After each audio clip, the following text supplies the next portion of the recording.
Amém? Hebreus capítulo 1. Lá no finalzinho da Bíblia. Quem achou, diga amém. Se você não achou, não tem problema, eu vou ler aqui contigo. Diz assim: há muito tempo Deus falou muitas vezes e de várias maneiras aos nossos antepassados por meio dos profetas, mas nesses últimos dias falou-nos por meio do Filho, ao qual constituiu herdeiro sobre todas as coisas, por meio de quem fez o universo. O Filho é o resplendor da glória de Deus e a expressão exata do seu ser, sustentando todas as coisas por sua palavra poderosa. Depois de ter realizado a purificação dos pecados, ele se assentou à direita da majestade nas alturas, tornando-se tão superior aos anjos quanto o nome que herdou e é superior ao deles. Amém? Capítulo 2, aqui do ladinho, capítulo 2 de Hebreus, versículo 1 diz assim: por isso é preciso que prestemos maior atenção ao que temos ouvido, para que jamais nos desviemos, porque se a mensagem transmitida por anjos provou a sua firmeza, e toda transgressão e desobediência recebeu a devida punição, como escaparemos se negligenciarmos tão grande salvação? Esta salvação, primeiramente anunciada pelo Senhor, foi-nos confirmada pelos que a ouviram. Deus também deu testemunho dela por meio de sinais, maravilhas e diversos milagres e dons do Espírito Santo distribuídos de acordo com a sua vontade.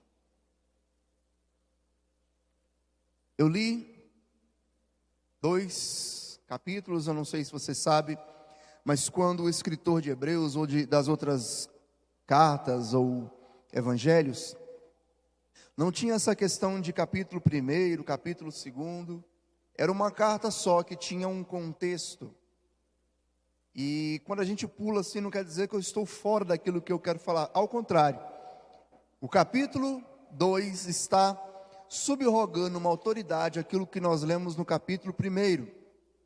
Eu não li o capítulo 1 inteiro, porque ele começa a dar um ensinamento sobre a diferença entre Cristo e os anjos, e narra ali no caso o que é a missão até mesmo dos anjos, demonstrando que Cristo Jesus tem um nome superior aos dos anjos, porque nenhum deles foi gerado, eles foram criados. No entanto, Jesus, a Bíblia fala que ele foi gerado, ou seja, ele não foi uma criação, ele faz parte da vida de Deus. E se alguém puder trazer uma água aqui para mim, eu fico agradecido, viu? E logo no começo, o escritor de Hebreus, que pode ser Paulo, como pode ser Timóteo, Apolo, interessa que a inspiração veio do Espírito Santo. Disse que no começo não tinha o Evangelho, não tinha a Bíblia como nós possuímos ela hoje. Mas Deus falava através de visões, através de homens de Deus, de profetas, trazendo ali a sua palavra, até que chegou João Batista, que foi tido como o último desses grandes profetas, sendo tido por Cristo como o maior dentre todos, porque ele mesmo fala aqui, dentre os filhos de homem ali, nascidos, não há ninguém igual ou comparável a João. Então, o ministério de João o Batista foi maior do que o de Isaías, de Jeremias, de Ezequiel e outros mais. E ele foi o precursor do ministério de Cristo. Ele foi o mensageiro que anunciava que Cristo estaria ali. Findou-se então uma era com João Batista, e agora, desde Cristo até o final, A revelação que nós possuímos vem daquilo que Cristo Jesus nos ensinou. Ele foi revelado, ele foi revelado ali em Gênesis.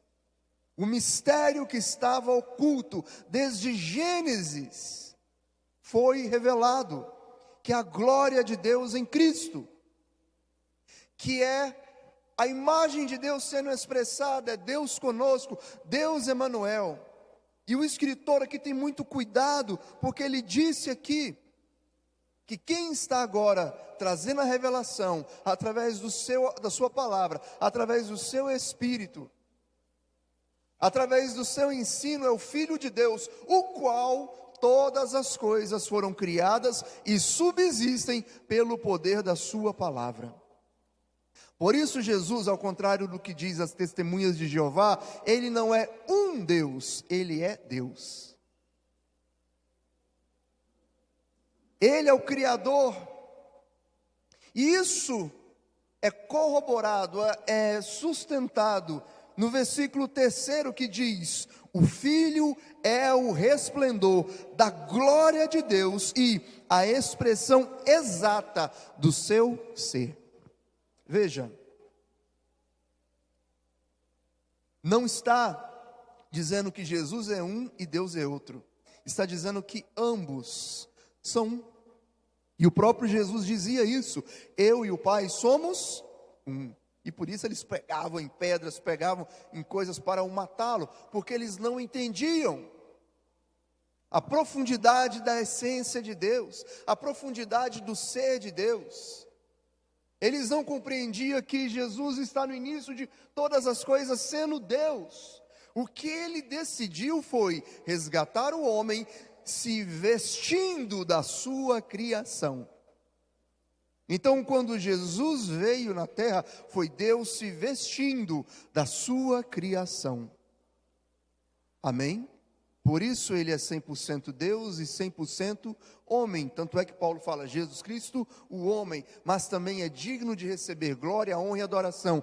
Deus não divide a sua glória. Se Jesus recebe isso, é porque ele é Deus. E não existe 2 deuses, 3 deuses, 4 deuses. A Bíblia diz, só existe um Deus. Ouve Israel, o Senhor teu Deus, ele é único Senhor, ele é único Deus.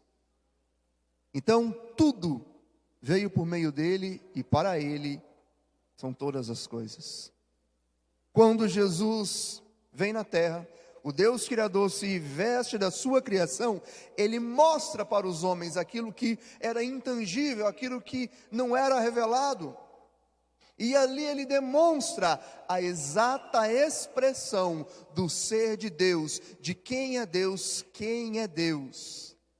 E a Bíblia fala que ele é o esplendor da glória de Deus. E ele nos purificou para que nos cheguemos a ele outra vez. Tanto é que Jesus diz no Evangelho de João que ninguém vem, ele não disse vai, ninguém vem ao Pai se não for por. Então, quando ele purifica os nossos pecados, ele demonstra ali a exatidão do ser de Deus, daquilo que Deus queria, daquilo pelo qual ele fez o homem, criou o homem, que foi para o servir. E em Jesus Cristo, a nossa imagem que foi quebrada lá no Éden, é resgatada, é restaurada, para vivermos agora uma novidade de vida. Tanto é que quando Jesus está falando com um doutor, com um mestre da lei, chamado Nicodemos, ele fala o seguinte: o que importa é nascer de novo. E em Cristo Jesus nós temos esse novo nascimento. Não mais nascidos da carne, como na criação, mas agora nascidos do Espírito. O que é nascido da carne, é o primeiro Adão. Mas o que é nascido do Espírito é proveniente do segundo Adão, é proveniente de Cristo, o qual é o resplendor da glória de Deus, o que demonstra a exatidão daquilo que é Deus, que é um Deus de amor, que é um Deus justo, que é um Deus santo e que é um Deus que quer salvar o homem. Quando Jesus veio, aquela nação que o recebeu, eles queriam não um salvador, eles queriam um guerreiro, queria tirar eles do subjugo, do domínio romano.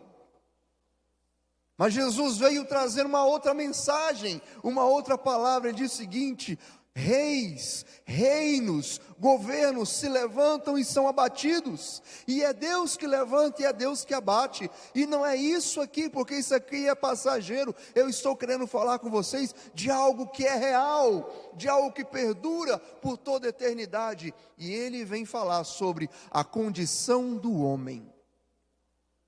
Ele vem demonstrar quem é Deus, o que é o homem e o que o homem precisa. E ele vem falar, e muitos dos discípulos ficavam até escandalizados quando ele dizia que ele seria o sacrifício, a propiciação para a salvação do homem dos nossos pecados. E ele dizia: vocês, o real governo que está dominando vocês não é o romano. O que governa o homem hoje em dia é o pecado. E nós vemos o pecado trazendo consequências na humanidade, em tudo que tem neste mundo. Veja,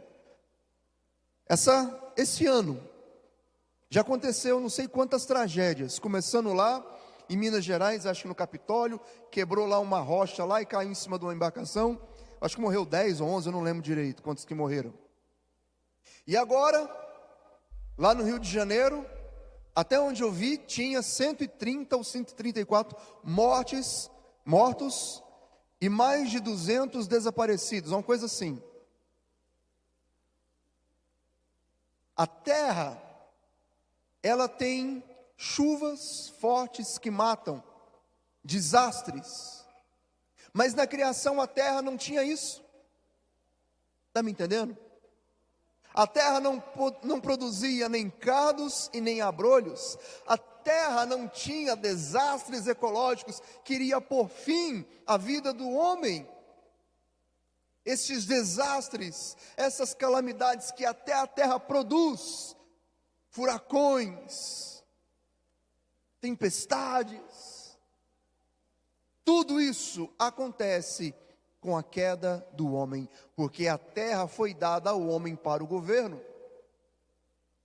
E quando o homem governou mal e deixou entrar o pecado, a terra produziu defeitos. E esses defeitos não estão apenas dentro do nosso coração, mas a terra demonstra com a morte, porque nós vemos animais morrendo, os animais não pecaram, mas eles estavam sobre o nosso domínio, então eles recebem também as dores, recebem as doenças. Nós vemos pragas nas lavouras, até mesmo nas plantas. Tudo isso é reflexo da permissão do homem, aquilo que o inimigo colocou lá no seu coração no jardim do Éden. E a Bíblia diz que Jesus veio para trazer luz, para nos resgatar, trazendo sobre si ali a purificação dos nossos pecados. E purificando a nossa vida, Ele nos mostra agora um novo caminho, pois Ele diz aqui, depois de ter realizado a purificação dos pecados, Ele se assentou a majestade nas alturas. Ele está dizendo agora: deixei a minha palavra, deixei-vos a minha paz, enviei o Espírito Santo que vos consolará, vos ensinará, vos guiará, e agora estou à direita do Pai, como diz no Evangelho de João, preparando para vocês morada.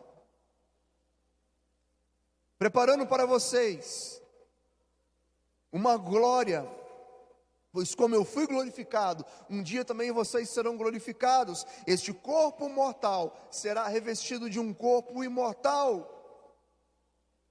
Uma ressurreição poderosa vos aguarda, não como a ressurreição que eu ressuscitei Lázaro, ou que ressuscitei aquele jovem ali, que estava indo para o sepultamento, porque estes ressuscitaram, porém não foi a minha ressurreição.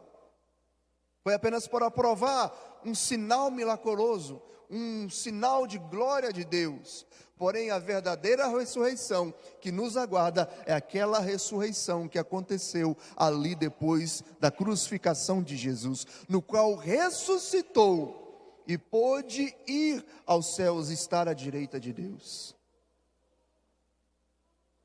Num corpo agora glorificado, que aparece e desaparece. Num corpo que voa, que vai aos céus.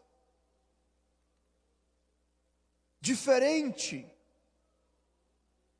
Pois todo aquele que nele crê tem esta esperança de não ser condenado, de ter a vida eterna e esperar a glória de Deus vir sobre ele, no qual chegará um dia que ele voltará e reinará nessa terra, não mais com essas calamidades, mas virá nova Jerusalém, no qual haverá uma nova era para a terra, a qual será purificada, não com água, como foi com Noé, mas como diz no livro de Pedro, está preparada para a purificação agora pelo fogo. Então tudo aquilo que o homem construiu, tudo aquilo que o homem fez, será derretido, será extirpado, deixará de existir, com fogo consumidor que haverá, no qual haverá novos céus e nova terra.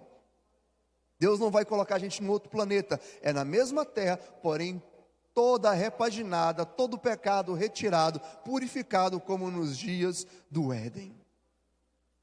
Está entendendo a profundidade do caminho de Cristo? O que Ele fez?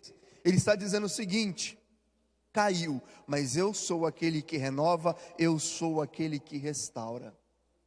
Eu sou aquilo que Deus sempre queria mostrar para vocês, porque eu sou o que sou, eu sou Deus, eu estou aqui mostrando a minha imagem, o meu ensino. Então o ensino de Cristo é muito superior do que o ensino antes de Cristo. E quando ele fala aqui sobre os anjos, é porque a lei foi dada por intermédio dos anjos. Fixe nisso. E nós sabemos que a lei, ela foi como um tutor, ela foi como um cuidador, no qual nos direcionava para um dia compreendermos quem seria Cristo. Ela nos foi um tutor, serviu tipo uma ponte, até conhecermos o Evangelho. E aí começa algo interessante aqui no capítulo 2, que eu li para vocês, no qual eu fiz aqui uma repaginada de Gênesis e Apocalipse, não sei se você percebeu, da queda, da redenção, daquilo que aconteceu com o homem e daquilo que vai ser o final. Em poucas palavras eu resumi aqui a Bíblia toda, mostrando o plano de salvação. E aí ele coloca, ele é maior do que os anjos, e a lei foi dada por meio dos anjos, porém, nesses últimos dias, quem nos fala é o Filho, não estamos mais debaixo da lei. E aí tem algo precioso a partir do capítulo 2, porque ele diz: por isso é preciso que prestemos maior atenção naquilo que temos ouvido. A fé vem pelo ouvir, e ouvir o quê? A palavra de Deus. E ele diz: para que jamais nos desviemos. Ora, se ele está dizendo que nós devemos prestar atenção naquilo que estamos ouvindo, porque aquilo que estamos ouvindo nesses dias atuais é muito mais profundo, a cobrança será muito maior do que aqueles que viviam na lei, no qual a revelação não era tão grande, que viviam na sombra daquilo que seria. Ele diz: prestem atenção, para que vocês não se desviem. Então significa que existe poder de se desviar, de ouvir a palavra de Deus, conhecer a salvação, ver que Cristo é o Senhor, e mesmo assim não permanecer. O Elias está falando, cuidado, preste mais atenção, para que jamais nos desviemos. Por quê? Se a mensagem transmitida por anjos, que foi a lei que foi dada por intermédio dos anjos, provou a sua firmeza, e toda transgressão e desobediência recebeu a devida punição, ou seja, aquele que estava na época de Moisés, aquele que pecar tinha que morrer, era dente por dente, olho por olho. Alguém foi pego em adultério, tinha que ser apedrejado. Alguém estava preso roubando, tinha que ser morto.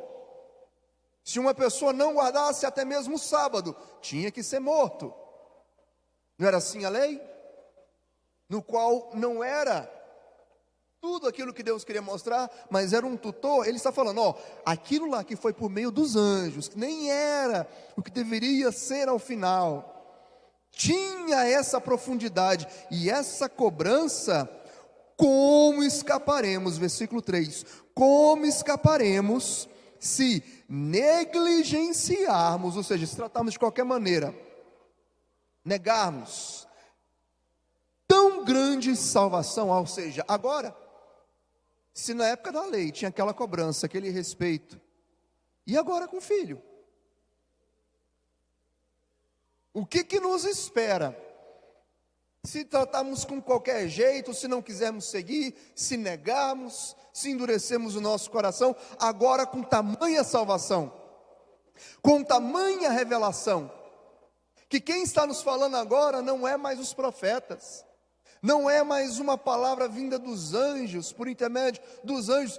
Quem está dando uma revelação é o próprio Deus, através do seu Filho, que se encarnou aqui e deixou o Evangelho. Como escaparemos de um chamado, de um juízo, com tamanha salvação, com tamanha revelação? Esta salvação, primeiramente anunciada pelo Senhor, foi-nos confirmada aos que ouviram, ou seja, o testemunho de Cristo, aquilo que Ele falou, Ele não fez isolado. Pessoas ouviram o que Ele disse, e aquilo que eles ouviram, eles testificaram, e nós temos o testemunho deles aqui, no qual nós lemos todos os cultos. Quem está me entendendo, diga amém. Deus deu também testemunho dela, ou seja, da palavra, por meio de sinais, maravilhas e diversos milagres e dons do Espírito Santo, distribuídos conforme a vontade dele. Veja, já estou finalizando minha mensagem, mas a palavra de Deus, ela é testemunhada nos nossos dias. Ah, se eu tivesse nos dias que Jesus andou pela terra, eu creria. Jesus, quando olhou para Tomé na sua incredulidade, ele disse: bem-aventurados são aqueles que não viram e creram. Porque você viu, você creu, Tomé. Mas eu digo, bem-aventurados são aqueles que não viram e creram. Não viram, mas ouviram. O escritor de Hebreus não está dizendo de ver, está dizendo de ouvir. E ouvir a pregação do Evangelho. E quando nós pregamos o Evangelho, preste atenção nisso que eu vou falar, sinais acompanham. Amém? Sinais, que podem ser milagres, como paralíticos andar, cegos verem, mortos ressuscitar, pessoas que estavam endemoniadas ficarem possessas e serem libertas. Podemos ver milagres, prodígios acontecendo, como alguém orar e o vento parar, ou a tempestade cessar, ou a praga acabar. Mas também nós vemos testemunhos, no qual são pessoas destruídas, pessoas que estavam perdidas, e de repente começam a testemunhar que foram achadas. É interessante que muitas pessoas falam: eu não vou para a igreja porque eu não dou conta. Eu não dou conta de permanecer na igreja. Eu não dou conta de servir a Deus. Isso não é desculpa, sabe por quê? Porque tem pessoas muito piores do que você que conseguiram. Amém? Sabe por que eu não consigo servir a Deus? Porque o namorado terminou comigo. Porque quando eu cheguei lá para pegar meu salário, meu patrão me demitiu. Que Deus é esse? Aí de repente você vai na igreja, sobe uma mulher, ou sobe um homem que não tem braços, não tem pernas, É cego, tem todo motivo para estar revoltado com Deus, mas ele abre a boca para cantar, para louvar e agradecer a Deus.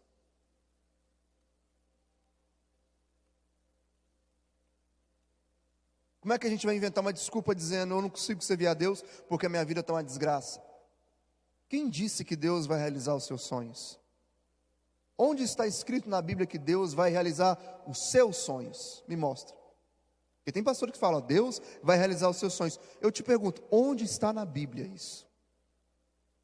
O que eu leio na Bíblia é o seguinte: Ele faz conforme a sua vontade. No livro de Tiago ele fala muito claro a respeito disso.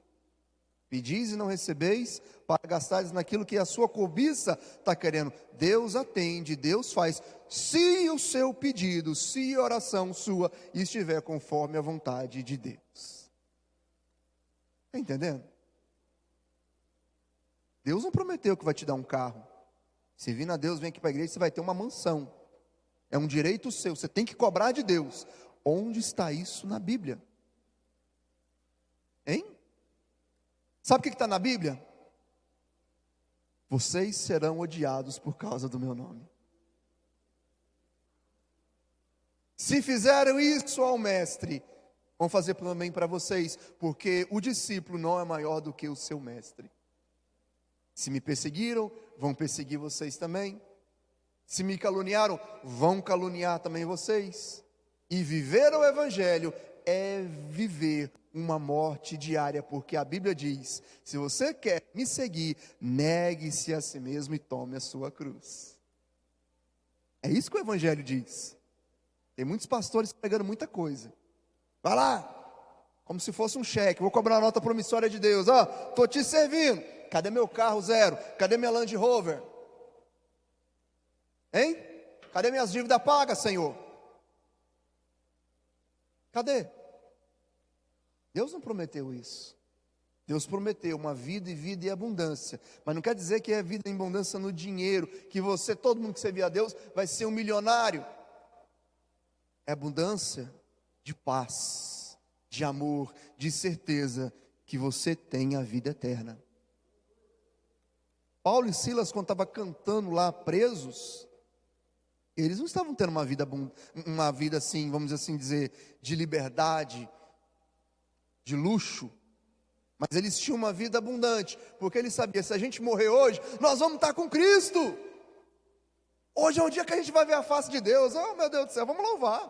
Vamos já começar a abrir a sala aqui, preparar o salão, porque hoje pode ser o dia que a gente vai se encontrar com Cristo. Eles iam felizes. Estevão, quando estava pronto para ser apedrejado, não ficou: ai, tem misericórdia de mim, não joga pedra em mim não. Ele diz: eu estou vendo o céu aberto, estou vendo o Cordeiro de Deus, o Filho de Deus à direita ali, estou vendo já a glória. E o pessoal vai tirar a vida dele.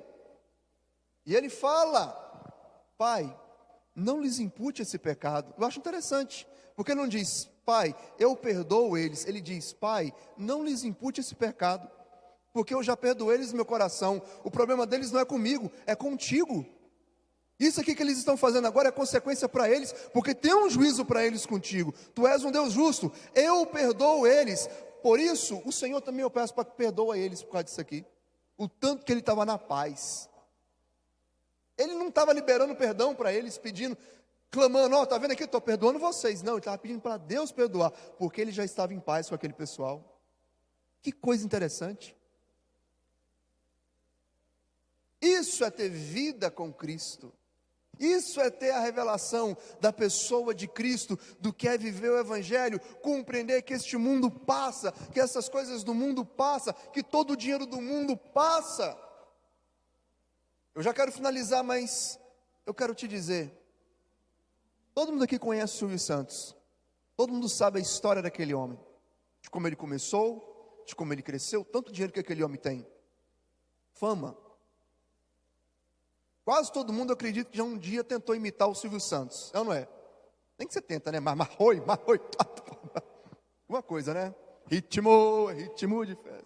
Nunca mais vamos fazer isso, viu? Mas todo mundo conhece isso, né? Cara famoso, eu acredito que daqui 200 anos, ainda pessoas vão estar falando dele. No começo da televisão, aquele cara ali foi um dos dinossauros ali. Tem a fama, porém, ele já tem 90 ou 91 anos. E nós sabemos que ele não vai durar muito tempo. Ele não pode ficar pensando, daqui 50 anos como é que eu vou estar? Tudo aquilo que ele fez, tudo aquilo que ele deixou, tudo aquilo que ele conquistou, vai ficar aqui. Amém? Tudo. Tudo. Então, qualquer sonho, qualquer ambição aqui na terra é temporário. Nós temos que ter, sim, porque é uma coisa da nossa natureza, é uma coisa que nos impulsiona, porém aquilo que tem que nos sustentar, que independente de como estiver a sua vida, é a presença de Deus. Amém? Estou servindo a Deus montado no dinheiro, mas também estou servindo a Deus se alguém quiser perseguir a igreja e começar a falar, todo mundo aqui, que é crente, se você falar que é crente, todos os seus bens serão confiscados. Vamos fazer tipo a noite dos cristais, agora com os evangélicos. Quem já ouviu falar da noite dos cristais? Nunca? A noite dos cristais foi quando uma vez, lá na Alemanha, o governo nazista falou que o povo tinha que pegar tudo aquilo que era dos judeus. Ou seja, eu não sou judeu, mas tem um judeu ali, eu vou mandar aquele judeu sair daquela casa, e essa casa agora é minha. E aí todo mundo saiu depredando as lojas dos judeus, tomando tudo aquilo que era deles e expulsando ele da casa deles. E por fim, o governo nazista ainda falou, os judeus são culpados por essa algazarra, ainda foram multados por causa daquilo. Perdem as coisas e ainda são multados. Ali começou uma grande perseguição. Imagina se isso acontecer com você, porque você é evangélico, porque você é um cristão, você ia continuar servindo a Cristo? Imagina se está na sua casa, tem que sair, está no seu carro, desce do carro e agora, é meu esse carro, porque você é evangélico. Você suportaria servir a Cristo por causa disso? Ou você faria, toma tudo, leva tudo, mas eu vou permanecer com Cristo, porque eu sei, se você cortar minha cabeça, ou me dar um tiro, no exato momento eu estarei nos braços do meu Senhor. Amém? Tenho paz. E é isso que o escritor de Hebreus tem falado. Não negligencie essa salvação desses últimos tempos. Não negue ou não se afaste do Evangelho de Cristo. Pois Ele é poder para todo aquele que nele crê, para uma novidade de vida. Queridos, o mundo, essas paixões, essas coisas dessa terra passam. Tudo aqui é passageiro. Até mesmo as relações interpessoais. Quem aqui tem mais de 20 anos?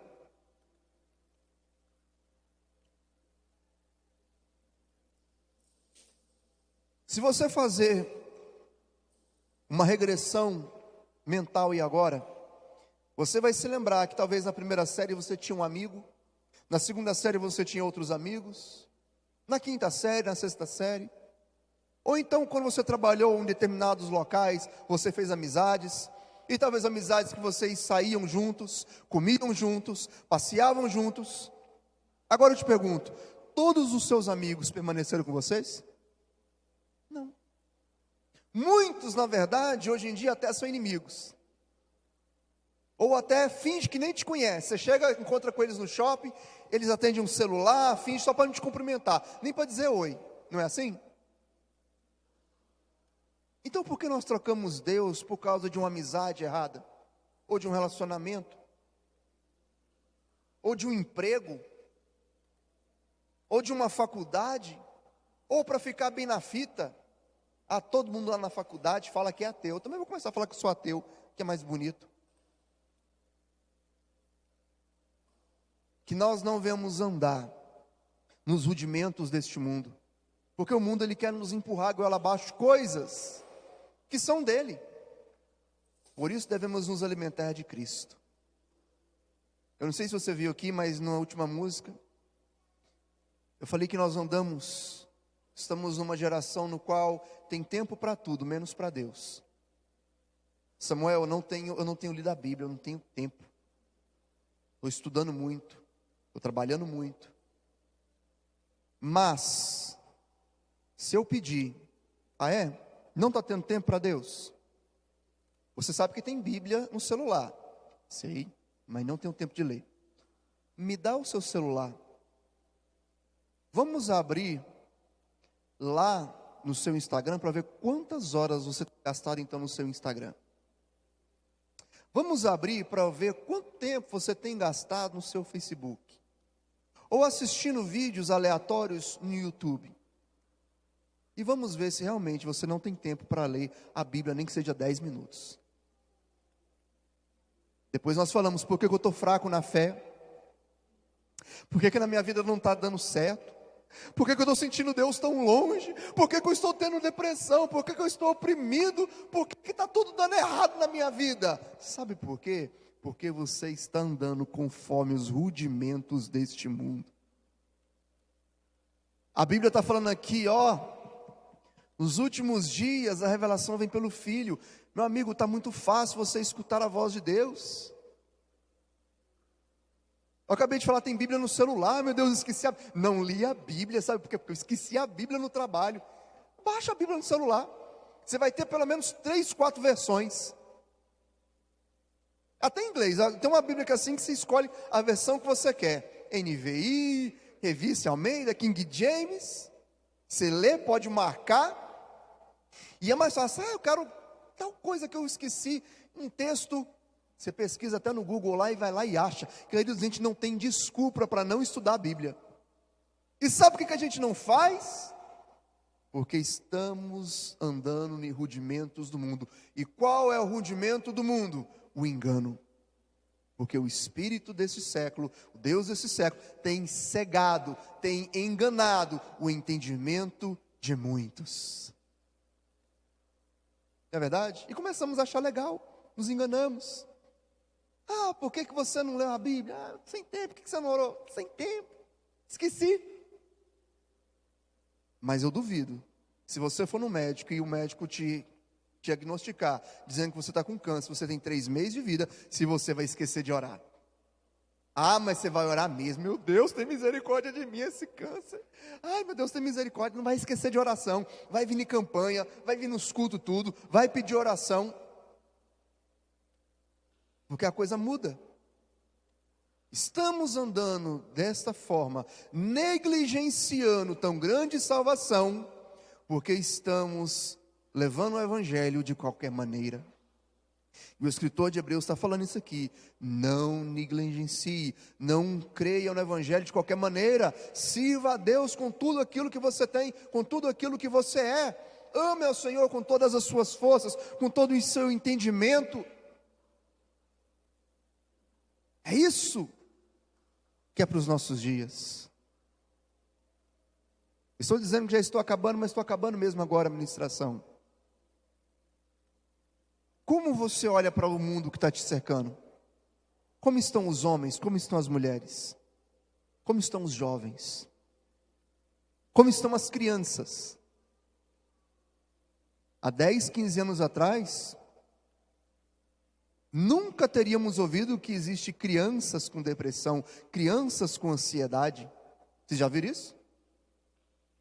Nível de crianças obesas está lá em cima. Crianças viciadas em telas, em celulares, está lá em cima. Tantos relacionamentos sendo destruídos. Qual é a causa?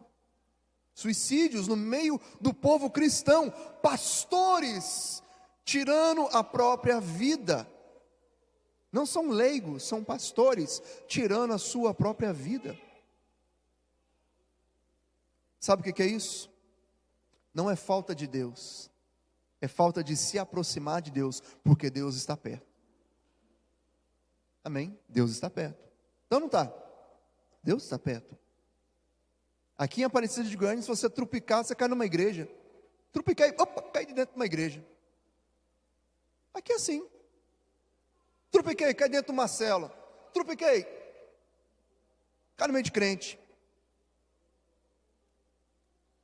Eu lembro que logo no começo, quando eu comecei a advogar, sempre tem alguém assim que fala, vai lá, visita meu filho. Eu não queria mexer na área criminal, mas mesmo assim, no começo eu mexia um pouquinho. Principalmente para conversar com pessoas. E quando eu fui lá para a CPP, na verdade no CEPAIGO, entrei lá, tudo, e aquele monte de gente preso. Se eu gritasse assim, paz do Senhor, muitos falariam paz do Senhor. Quem aqui já ouviu falar de Jesus? Eu. Por quê? Minha mãe é crente, meu pai é crente, fui criado na igreja, fui até batizado. Muitos que estão presos têm conhecimento da Bíblia. Sabia disso? É uma coisa incrível.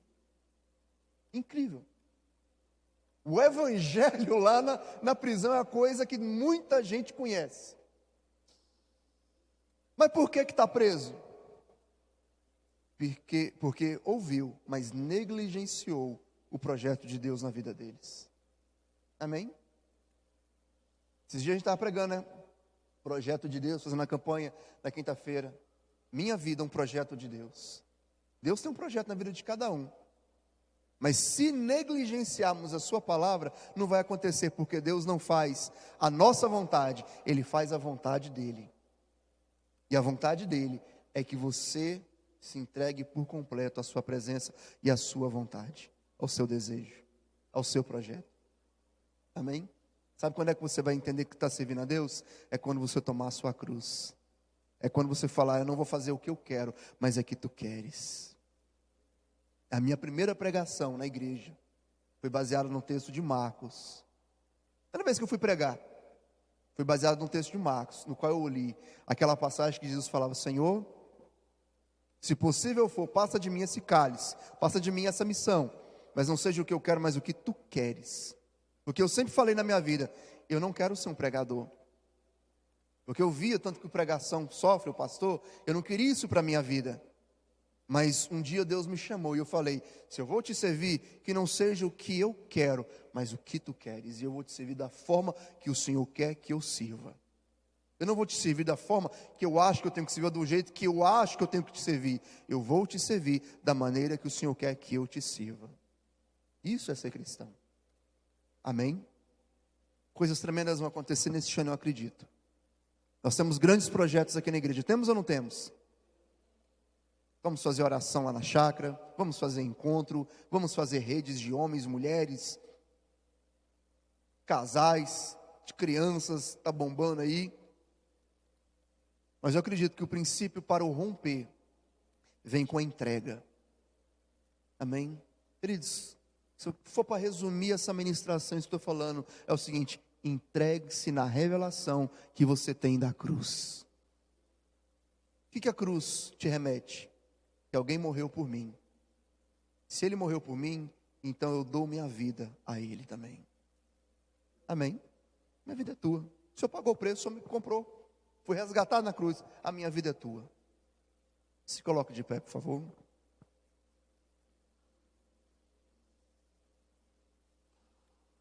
Eu não sei se vocês já assistiram alguns filmes. O que me vem na cabeça aqui agora, muitos filmes já passaram isso. Mas o que me vem aqui na cabeça agora é um filme chamado O Conde de Monte Cristo, que é baseado até num livro, no qual o Conde de Monte Cristo, ele era um prisioneiro, só que ele consegue se libertar, e quando ele se liberta, tem um rapaz lá que pede para ajudar, e ele vai lá e resgata aquele rapaz também, e aquele rapaz fala o seguinte, ó, se não fosse por você eu estaria preso o resto da minha vida, mas por causa da sua misericórdia, porque você ainda arriscou a sua vida por minha causa, eu estou livre, e por causa disso, eu vou te servir, por toda a minha vida. Ele serviu. É muito comum na história antiga, até mesmo em grandes filmes, você vê quando alguém resgata o outro, o resgatado, ele fala, eu quero te servir, um sinal de gratidão. Vocês já viram esse tipo de filme, ou história? Não é que o cara fala, você vai me servir, ele mesmo fala, eu me dou, porque eu estava morto, mas como você me deu vida, então a minha vida é tua. Isso devemos fazer com Cristo. Eu estava morto, estava perdido, mas como o Senhor me resgatou, a minha vida é tua. Eu não vou fazer o que eu quero, as minhas mãos são tuas, os meus pés são teus, tudo é teu, porque eu quero te honrar, porque você me deu a vida. Está me entendendo? Feche os seus olhos.